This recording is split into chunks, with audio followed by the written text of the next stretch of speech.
အခုအချိန်မှာ Man City က Arsenal ကိုကြော်ပြီးတော့ဖလားရနိုင်သေးလားအဖြေကတော့ yes ပါ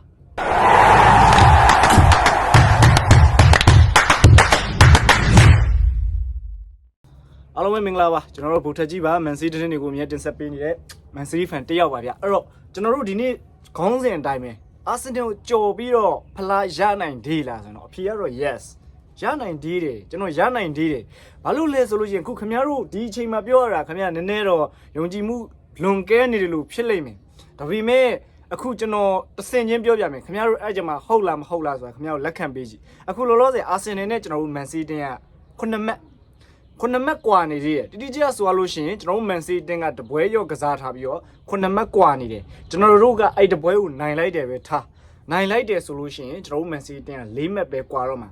ပြီးရင်ကျွန်တော်တို့က Arsenal ကိုအိမ်ကွင်းမှာရှင်ပြိုင်ကစားဖို့အတွက်ရှိနေတယ်ပြောရမယ်ဆို Arsenal ကိုအိမ်ကွင်းမှာခေါ်ပြီးကမ်းမဲ့ပွဲစဉ်တပွဲရှိသေးတယ်ဗျာအဲ့တော့အဲ့ Arsenal ပွဲကိုနိုင်လိုက်တယ်ထောင်းအဲ့ဆိုကျွန်တော်တို့က4မှတ်ကိုမှကျွန်တော်တမှတ်ပဲကွာတော့မှာဘာလို့လဲဆိုတော့ကျွန်တော်တို့ပထမတပွဲနိုင်လိုက်ရင်ဟို3မှတ်ရရထားလိုက်4မှတ်ပဲကွာတော့မယ် Arsenal ကိုပါအိမ်ကွင်းမှာအနိုင်ကန်လိုက်ရင်တမှတ်ပဲကွာတော့မယ်အဲ့တော့မေးစရာမေးခွန်းရှိလာတာက Arsenal ကိုပွဲတိုင်းနိုင်ပါလားကျွန်တော်မထင်ဘူးခင်ဗျားလည်းမထင်ဘူး Arsenal ဖန်လည်းမထင်ဘူးအဲ့တော့ကျွန်တော်တို့ Man City အတင်းကကိုယ့်လုပ်ကိုပုံမှန်လေးလုပ်နိုင်ဖို့ပဲလိုတာဗျာအဲ့တော့ကျွန်တော်တို့ Arsenal အကြောင်းကျွန်တော်တို့စဉ်းစားရမလို့ကိုယ့် Man City အတင်းဒါပွဲစဉ်အားလုံးအနိုင်ကန်နိုင်လားဆိုတော့ကျွန်တော်တစ်ချက်ကြည့်လိုက်အသင်းကြီးဆိုလို့ကျွန်တော်တို့ Chelsea ကြံမယ် Arsenal ကြံမယ် Chelsea ကတော့ထားလိုက်တော့ Arsenal ကိုအိမ်ခွင်းမှာခေါ်ကမ်းမှာကျွန်တော်စိတ်မပူဘာလို့လဲဆိုတော့ Man City အတင်းကအရှင်းဆုံးပြောရရင် Man City အတင်းက quality မြင့်ကစားသမားတွေ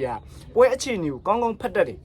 ်ပွဲအချင်းကိုကောင်းကောင်းဖတ်တတ်တော့ဘယ်ချိန်မှာဘာလို့ရမလဲဆိုတော့တို့ကောင်းကောင်းနားလဲတယ်ဗျာအဲ့တော့မေးစရာမေးခွန်းတစ်ခုရှိလာမင်းအဲ့လောက်ဖတ်တဲ့တန်းနဲ့ Nottingham Forest တင်ကိုဘာလို့တီကြတော့လဲဆိုကျွန်တော်ပြောချင်တာအဲ့ဒါပဲဘာလို့တီကြတော့လဲဆိုလို့ရှိရင် Man City တင်းအကောင်ကြီးပေါ်ဆတာဗျာပြောမယ်ဆိုမဲ Nottingham Forest တင်ကခြေပါကူ2 goal ရတော့ပထမတစ်လုံးကျွန်တော်ဒီဘက်တောင်မန်းနေတောက်လျှောက်ပြန်ဆွဲလာတာဗျာတောက်လျှောက်ဆွဲလာတ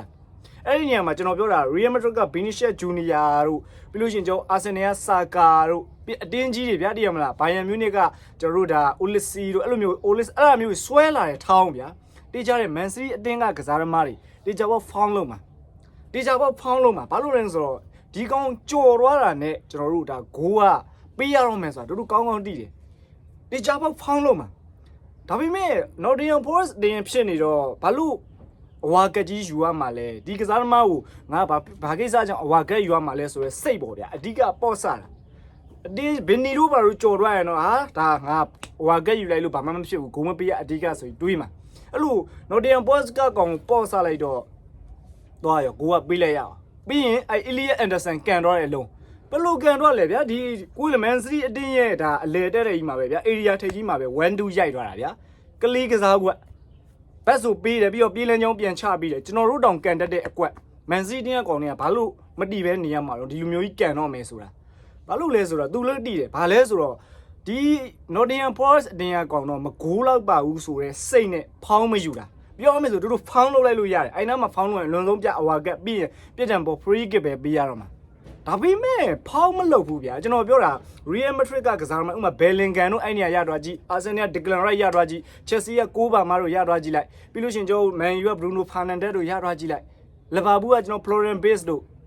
အဓိကကန်နိုင်တဲ့ကောင်တွေရသွားကြည့်လိုက်ဗျာတီဂျာပေါက်ဖောင်းလုပ်တယ်ဒါပေမဲ့ Nottingham Forest အတင်းကကစားသမားမလို့သူတို့ဖောင်းမလုပ်တာအဲ့အတွက်ပေးဆက်လိုက်မှကကြီးသွားတယ်ဗျာတည်ကြသွားတယ်2မှတ်လျော့သွားတယ်အဲ့ဒါကြောင့်ကျွန်တော်ပြောချင်တာအတင်းကြီးနဲ့တွေ့ရချင်းစိတ်မပူဘူးလို့ဒီအတင်းလေးနဲ့ဆိုရင် Man City ကစားသမားတွေပေါ့ဆသွားလို့ကျွန်တော်တို့ပေးဆက်လိုက်ရတာဗျာဒါကြောင့်ကျွန်တော်ပြောတာအတင်းကြီးတွေနဲ့ကန်မှာစိတ်မပူအဲ့တော့ Arsenal ဒါတပွဲချီချော်လိုက်တာနဲ့